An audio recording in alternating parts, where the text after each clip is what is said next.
कभी सोचा है क्या होता है जब परिवार की कहानियां इतिहास की किताबों से भी बड़ी हो जाती हैं? अमिताव घोष का उपन्यास द शैडो लाइन्स हमें एक ऐसी ही दुनिया में ले जाता है जहां यादें हकीकत हैं और नक्शे पर खींची लकीरें बस धुंधली परछाइयां। तो चलिए इसी एक सवाल से शुरू करते हैं। क्या नक्शे पर खींची गई ये लकीरें, ये बॉर्डर्स सच में असली हैं या वो सिर्फ कुछ शैडो लाइंस हैं? ये उपन्यास इसी सवाल की गहराई में उतरता है और यकीन मानिए इसके जवाब आपको सोचने पर मजबूर कर देंगे। तो आगे हम क्या देखने वाले हैं? हम इन लाइंस के इल्यूजन को समझेंगे, यादों के एक अनोखे जाल को देखेंगे, बॉर्डर्स के आइडिया को चैलेंज करेंगे और ये भी जानेंगे कि कैसी ये काल्पनिक रेखाएं असल दुनिया में खून खराबा कर सकती हैं और आखिर में कि ये सब हमारे लिए क्यों मायने रखता है। तो चलिए शुरू करते हैं। तो पहला पड़ाव है लाइंस का इल्यूजन। घोष हमें शुरू से ही ये एहसास दिलाते हैं कि समय, जगह और लोगों के बीच की जो दीवारें हम मानते हैं वो उतनी ठोस है नहीं, वो तो धुंधली हैं। हम उनके आर पार देख सकते हैं।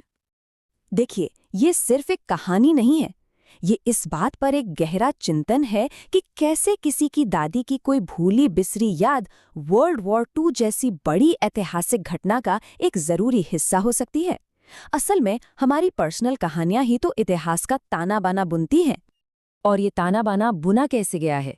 यादों के एक बहुत ही उलझे हुए एक खूबसूरत जाल से। ये कहानी कलकत्ता, ढाका और लंदन, इन 3 शहरों और 3 पीढ़ियों के बीच घूमती है। यहाँ हर याद एक धागे की तरह है जो अतीत को आज से जोड़ देती है। पता है, घोष कहानी को ए से बी तक सीधी लाइन में नहीं सुनाते। वो एक नॉन लीनियर नैरेटिव का इस्तेमाल करते हैं जो बिल्कुल हमारी यादों की तरह काम करता है। सोचिए, हम भी तो चीजों को तारीखों से याद नहीं रखते हैं ना, हम उन्हें भावनाओं, जगहों और लोगों से जोड़कर याद करते हैं। कहानी भी बस ऐसे ही अतीत और वर्तमान के बीच कूदती रहती है, ठीक हमारे दिमाग की तरह। और इस पूरे जाल के सेंटर में हैं 3 किरदार जो इसे एक साथ थामे हुए हैं। पहला है नैरेटर, जो इन बिखरे हुए धागों को जोड़कर एक तस्वीर बनाने की कोशिश कर रहा है। दूसरा है उसका मेंटर त्रिदिब, जो उसे सिखाता है कि कल्पना, इमेजिनेशन ही अतीत को देखने की असली आंख है। और तीसरी है इला, जो आज़ादी की तलाश में है पर अपनी जड़ों से खुद को कटा हुआ महसूस करती है। और यहीं ये नॉवेल अपने सबसे क्रांतिकारी आइडिया पर पहुंचता है, बॉर्डर्स को चैलेंज करना। घोष का तर्क है कि देशों को अलग करने वाली ये पॉलिटिकल लकीरें असल में है ही नहीं, वो सिर्फ शैडो लाइंस हैं, हमारे दिमाग में खींची गई परछाइयां। उपन्यास में एक लाइन है, बॉर्डर एक शैडो लाइन है, एक ऐसी जगह जो ज्योग्राफिकल होने से पहले एक आइडिया है। जरा सोचिए, भारत और बांग्लादेश को अलग करने वाली रेडिक्लिफ लाइन के बारे में। क्या वो हमेशा से वहां थी?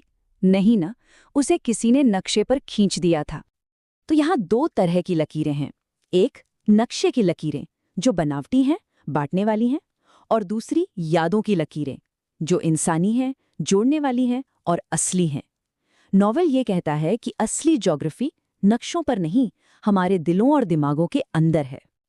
अच्छा, तो अगर बॉर्डर्स काल्पनिक हैं तो फिर हम अपने अतीत को, अपनी हिस्ट्री को कैसे समझें? घोष का जवाब है कल्पना के जरिए।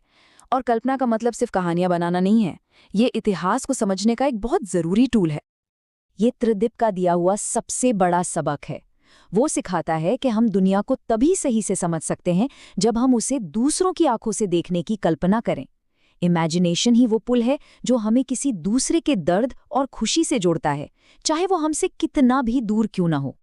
लेकिन एक मिनट, अगर ये लकीरें सिर्फ परछाइयां हैं तो इनकी वजह से इतना दर्द, इतनी हिंसा कैसे हो सकती है? 5वां हिस्सा इसी भयानक सवाल से हमें रूबरू कराता है, जब शैडो लाइन से खून बहता है।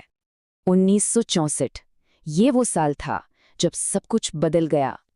इसी साल कलकत्ता और ढाका में भयानक दंगे भड़क उठे और अचानक नक्शे पर खींची गई वो काल्पनिक शैडो लाइन्स हजारों लोगों के लिए मौत की रेखा बन गईं। और यहीं हमें इन लकीरों की असली कीमत पता चलती है। परिवार बिखर जाते हैं, सदियों पुराने रिश्ते टूट जाते हैं और पॉलिटिकल नफरत इन काल्पनिक विभाजनों को एक बेरहम हकीकत बना देती है। यहीं पर त्रिभुवन की कहानी एक बेहद दुखद मोड़ लेती है और ये साबित हो जाता है कि आइडियाज के नतीजे जानलेवा भी हो सकते हैं। तो इन सब से हम सीखते क्या हैं? अब हम आते हैं अपने आखिरी हिस्से पर कि आखिर अतीत मायने क्यों रखता है।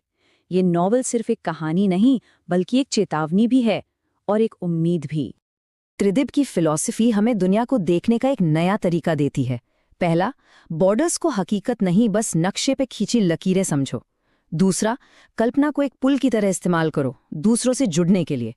और तीसरा, ये समझो कि हम सब समय और स्थान से परे एक ही कहानी का हिस्सा हैं।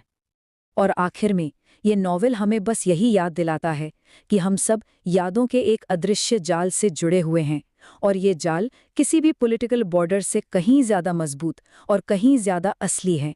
हमारी साझा इंसानियत ही हमारी असली पहचान है। तो मैं आपको इसी सवाल के साथ छोड़े जाता हूँ। आपकी दुनिया को क्या चीज ज्यादा आकार देती है, नक्शे पर खींची गई लकीरें या आपके दिल में बसी यादें?